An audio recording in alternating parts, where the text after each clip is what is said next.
Hello everyone. आज के इस वीडियो में हम लोग समझेंगे geomorphology of Ganga plain, regional geomorphology of Ganga plain. तो गंगा का मैदान बना कैसे, इसके कौन कौन से टाइप्स हैं और इंडिया में कहाँ कहाँ पे गंगा प्लेन पाया जाता है। और मेजरली हम लोग डिवाइड कर देंगे गंगा प्लेन को 3 पार्ट्स में, अपर गंगा, मिडिल गंगा और लोअर गंगा, और उसके हिसाब से स्टडी करेंगे और कौन कौन सा लैंडफॉर्म गंगा प्लेन बनाता है अपर प्लेन में, मिडिल प्लेन में और लोअर प्लेन में।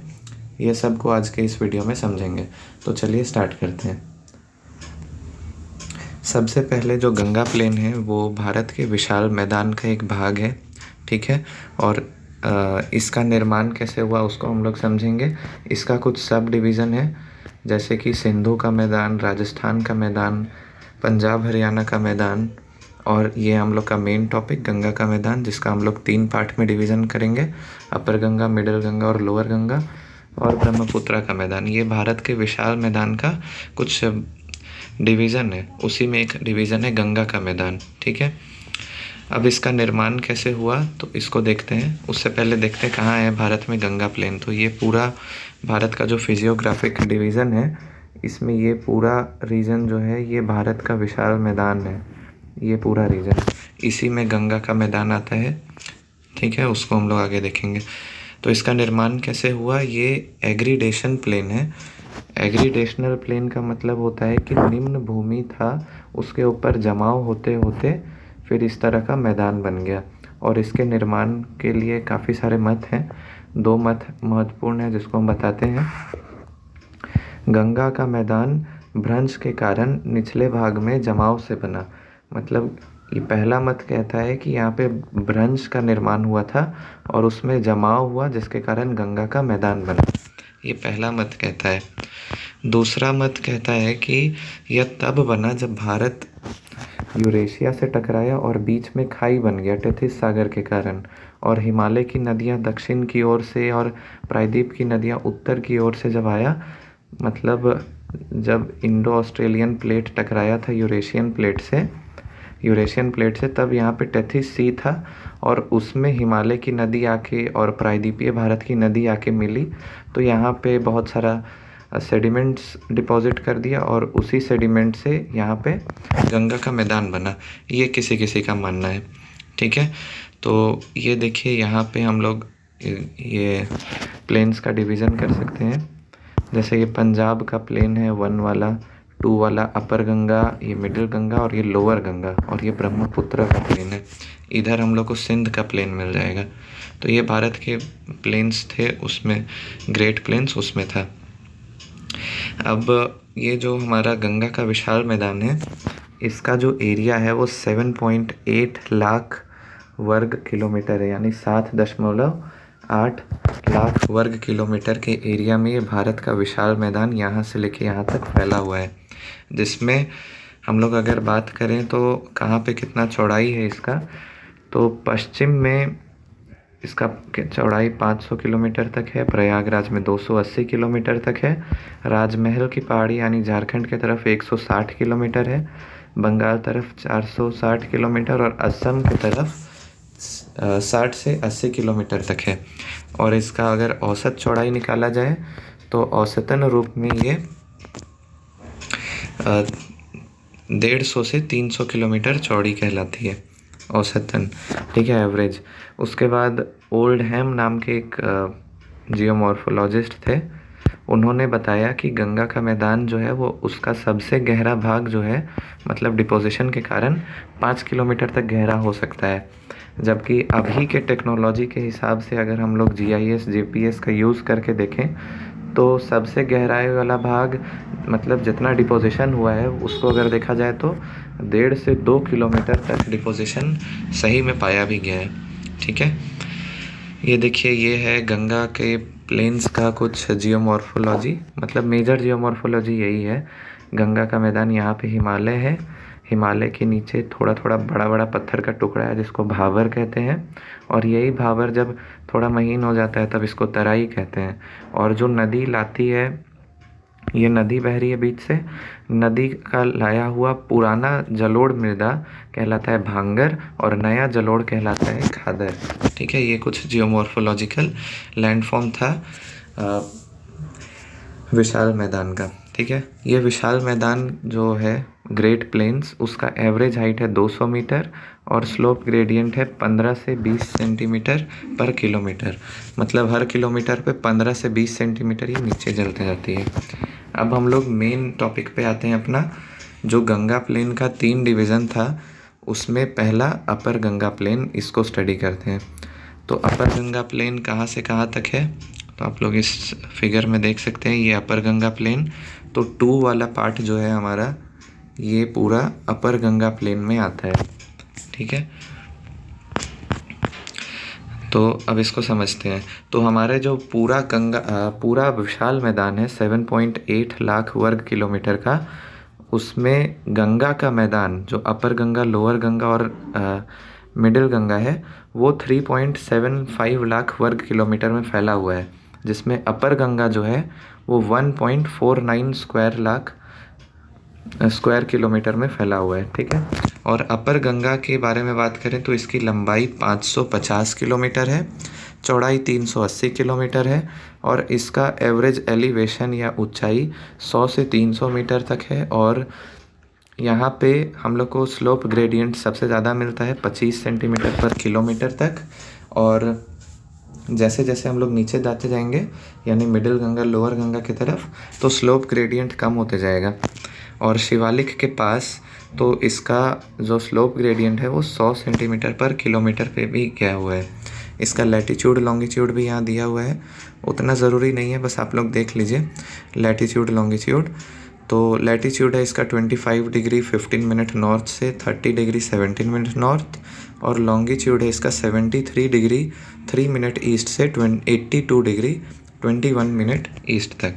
ठीक है, इसका बाउंड्री का बात करते हैं तो जो पूरा मिडिल अपर गंगा है, इसका बाउंड्री नॉर्थ के तरफ उत्तर दिशा में 300 मीटर का कंटूर लाइन बनाता है। कंटूर लाइन मतलब होता है समान ऊंचाई को ज्वाइन करने वाला एरिया। ठीक है, तो नॉर्थ में इसका शिवालिक है और वहाँ पे 300 मीटर ऊंचाई से इसको हम लोग बोलते हैं कि ये अपर गंगा में है।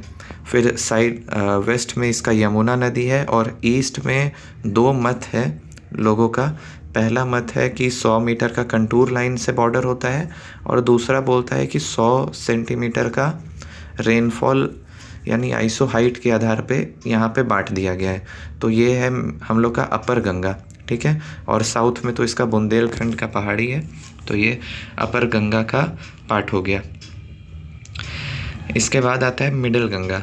मिडिल गंगा जो है वो काफ़ी अच्छा जगह है, यहाँ पे काफ़ी एग्रीकल्चर होता है, यहाँ पे काफ़ी सारे प्लेन्स हैं और इसको समझते हैं। तो मिडिल गंगा जो है, इसके नॉर्थ में है शिवालिक। शिवालिक का फुटहिल है, ईस्ट में इसका 30 मीटर का कंटूर लाइन बनाता है बाउंड्री, साउथ में 150 मीटर का और वेस्ट में 100 मीटर का कंटूर लाइन इसका बाउंड्री बनाता है। इसका एरिया 1.45 लाख वर्ग किलोमीटर है। ठीक है, और अगर इसका लंबाई बोला जाए तो उत्तर से दक्षिण तक की लंबाई 600 किलोमीटर है और पूरब से पश्चिम तक की लंबाई 300 किलोमीटर तक है। ठीक है, इसके बाद इसको हार्टलैंड का एरिया बोला जाता है, क्योंकि यहाँ पे काफ़ी सारा एग्रीकल्चर होता है और बहुत उपजाऊ क्षेत्र है ये। ठीक है, और इसका स्लोप वेस्ट टू ईस्ट है, यानी नदियाँ वहाँ से यहाँ बहती हैं और 30 से 150 मीटर इसका एवरेज हाइट है और इससे ऊंचा 150 मीटर से ऊंचा कहीं नहीं आता है। यूपी और बिहार का मेजर पार्ट मिडिल गंगा में आता है, इसलिए यहाँ पे काफ़ी सारा फसल होता है। ठीक है, और बहुत सारे प्लेन्स यहाँ पे पाए जाते हैं, मैदान, जैसे मिथिला का मैदान, मगध का मैदान, कोसी का मैदान, अंगद का मैदान। ठीक है, और बहुत सारे दोआब भी हैं, जैसे घाघरा गंडक दोआब, गंडक कोसी दोआब, गंगा घाघरा दोआब, बहुत सारे दोआब भी हैं और मैदान भी है, इसलिए इसको हार्टलैंड का एरिया कहा जाता है। ठीक है, इसके बाद कुछ मेजर लैंडफॉर्म जो अपर गंगा मिडिल गंगा प्लेन में बनता है, तो भाबर, तराई, खादर, भांगर ये सब तो मेजर लैंडफॉर्म है जो बनता है। ये अपर में भी बना था, मिडिल में भी बनेगा। माइनर लैंडफॉर्म में आ जाएगा जैसे मिएंडर। मिएंडर मतलब होता है जब नदी अपने रास्ते में चलती है, तब जब वो सांप के जैसा होके बहती है, तब उसको हम लोग कहते हैं मिएंडर। ठीक है। और मिएंडर ही जब जैसे इस तरह का मिएंडर हो रहा है और जब इधर ज़्यादा डिपोजिशन हो जाए और नदी फिर इधर सीधा रास्ता से बहने लग जाए, तो ये जो छूटा हुआ भाग है इसको कहेंगे हम लोग ऑक्सबो लेक। ठीक है, ऑक्सबो लेक हो गया। फिर एक इसी तरह का लैंडफॉर्म होता है ढूस, जिसको कहा जाता है कि ये कंकड़ पत्थर का बना हुआ थोड़ा सा ऊंचा भाग होता है और ये गंगा के मैदान के पास पाया जाता है। फिर इसी तरह चौर और टार है जो दलदली क्षेत्र है। बैडलैंड है, मतलब ये खादर वाली भूमि होती है। बांगर होता है पुराना, खादर नया, तो खादर वाली भूमि को बैडलैंड कहते हैं। फिर रेवाइंस वाला जो रीजन होता है ना, ये चंबल की खाड़ी जो था, चंबल का रेविंस, जहाँ पे डाकू लोग आके छुप जाते थे, तो ये नदी के कारण बनता है और उबड़ खाबड़ क्षेत्र होता है। फिर प्राकृतिक तटबंध, यानी नदी के जो साइड वाला रीजन रहता है वहाँ पे जो ये बाउंड्री जैसा बना देता है, इसको प्राकृतिक तटबंध कहते हैं। तो ये हो गया मिडिल गंगा और उसके लैंडफॉर्म्स। लोअर गंगा की बात करें तो लोअर गंगा के बारे में, लोअर गंगा की लंबाई जो है ये पूरा बंगाल वाले रीजन में हम लोग को मिलेगा। लोअर गंगा इसकी लंबाई है 580 किलोमीटर तक, यहाँ से यहाँ तक, और चौड़ाई 280 किलोमीटर तक है। ठीक है। नॉर्थ में इसको दार्जिलिंग का फुटहिल मिलता है, साउथ में बे ऑफ बंगाल है इधर, ईस्ट में कोलकाता का पूर्णिया डिस्ट्रिक्ट पड़ता है और वेस्ट में छोटा नागपुर का पठार। ठीक है। और इसका एरिया जो है वो 81,000 स्क्वायर किलोमीटर एरिया है। तो टोटल गंगा के मैदान का एरिया 1.45 हम लोग पढ़े थे कि मिडिल गंगा का है, 1.49 पढ़े थे कि अपर गंगा का है। उसी तरह से लास्ट जो बच जाता है वो 81,000 का बच जाता है। ये वाला रेड वाला जो रीजन है लोअर गंगा प्लेन, वो 81,000 स्क्वायर किलोमीटर का रीजन है। तो इस तरह से तीनों को जोड़ दिया जाए तो 3.75 लाख वर्ग किलोमीटर में गंगा का मैदान फैला हुआ है। ठीक है। अब इसके बाद इसका स्लोप ग्रेडियंट का बात किया जाए तो बहुत कम होगा, क्योंकि धीरे धीरे स्लोप ग्रेडियंट कम होते गया। अपर गंगा में जो स्लोप ग्रेडियंट 25 था, 25 सेंटीमीटर पर किलोमीटर, मिडिल गंगा में हो गया वो 10 से 15, और लोअर गंगा में ये और कम 2 सेंटीमीटर पर किलोमीटर से भी कम हो गया। यहाँ पे हम लोग को मालदा गैप मिल जाएगा और कहा जाता है कि मालदा गैप के डिपोजिशन से लोअर गंगा का फॉर्मेशन हुआ है। मालदा गैप जो है वो राजमहल की हिल को राजमहल का पहाड़ी को मेघालय के पठार से अलग करता है।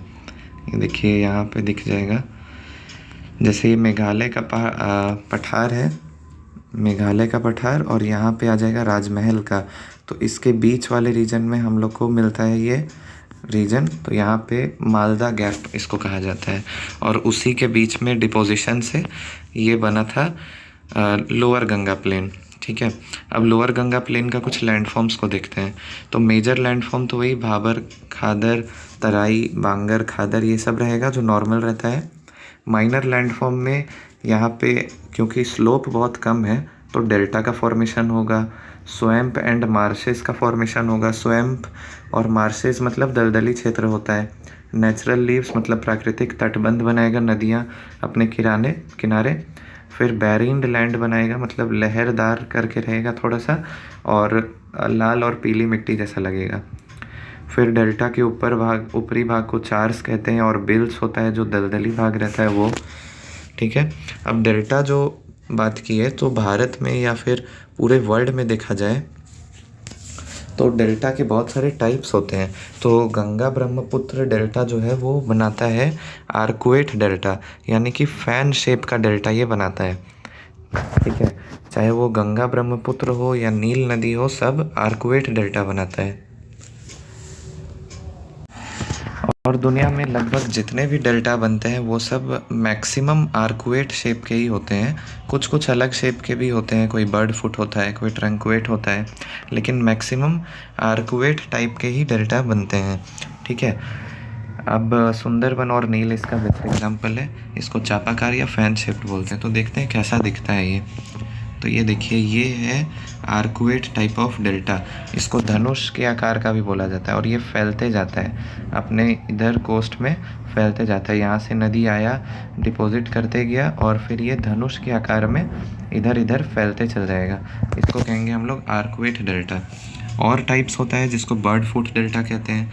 इस तरह का बर्ड फुट डेल्टा जो रहता है, मिसिसिपी इसका बेस्ट एग्जाम्पल है। मिसिसिपी और मिसौरी नदी जो है वो बर्ड फुट डेल्टा बनाती है और पक्षी के पंजे के जैसा ये डेल्टा बना हुआ रहता है। ठीक है। इसके बाद एक कस्पेट डेल्टा आता है, जो सीधा सीधा डेल्टा बनता है, उसको कस्पेट डेल्टा बनाते हैं। मतलब नदी सीधा सीधा आया और अपने अगल बगल में नॉर्मली डिपोजिशन कर दिया और इस तरह का मैदान बन गया। इसको कस्पेट डेल्टा कहते हैं। ठीक है। उसके बाद एक डेल्टा होता है एस्चुरिन डेल्टा, जो मतलब जैसे नर्मदा और ताप्ती नदी जो है वो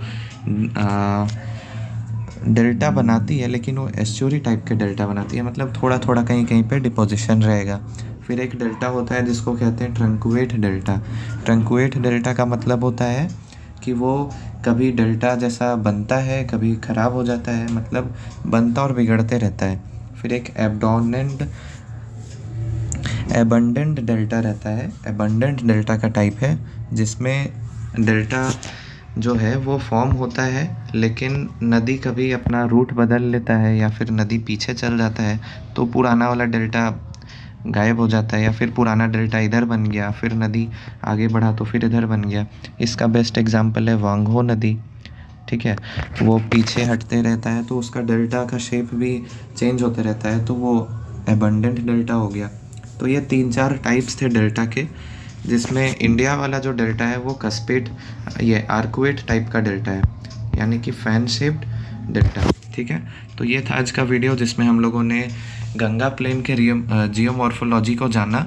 मिडिल गंगा, अपर गंगा, लोअर गंगा, इसका फॉर्मेशन के लिए क्या क्या अलग अलग थ्योरीज थे उसको समझा, और डेल्टा के टाइप्स को भी जाना, डेल्टा कौन से टाइप का होता है, और लोअर गंगा में डेल्टा बनता है, और किस तरह से स्लोप था, कौन कौन सा लैंडफॉर्म था, सबको समझा। तो आई होप आपको ये वीडियो समझ में आया होगा। Thank you.